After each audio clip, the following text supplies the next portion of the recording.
શું નામ છે ભાઈ તમારું? મારું નામ સોલંકી પ્રવીણભાઈ, ગામ કાલિકાનગર છે. મને ઘણા સમયથી સમસ્યા છે. ઓછામાં ઓછા 12 મહિના થઈ ગયા છે. મને ચાલવા બેસવા ઉઠવામાં ઘણી તકલીફ થતી હતી. પછી મેં દવાખાને ગયો, મોરબીમાં બતાવી લીધું, બધે અમદાવાદ બતાવ્યું, રાજકોટ બતાવ્યું, છતાં હરેક જગ્યાએ જાઉં ત્યાં મને ઓપરેશન સિવાય આનો કોઈ ઈલાજ નથી એવું કહેતા.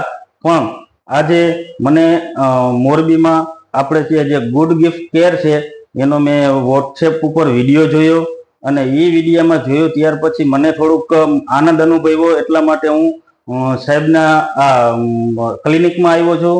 અને આટલા ટાઈમથી જે સમસ્યા હતી મને ઓછામાં ઓછા ખાલી 15 જ મિનિટમાં મને 50 થી 60% મને રાહત અનુભવ થઈ ગઈ છે.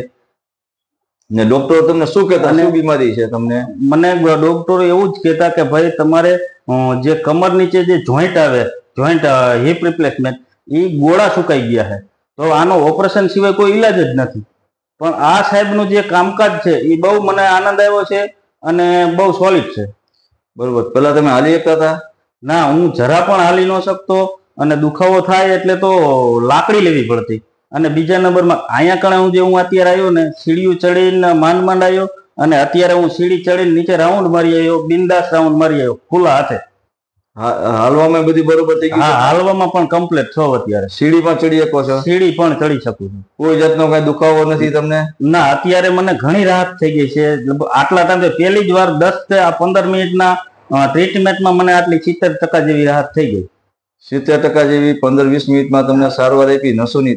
જ્યારે તમને સારવાર આપી ત્યારે તમને કોઈ જાતનો દુખાવો કઈ થયો હતો? ત્યારે મને ઘણો દુખાવો પેલા થતો.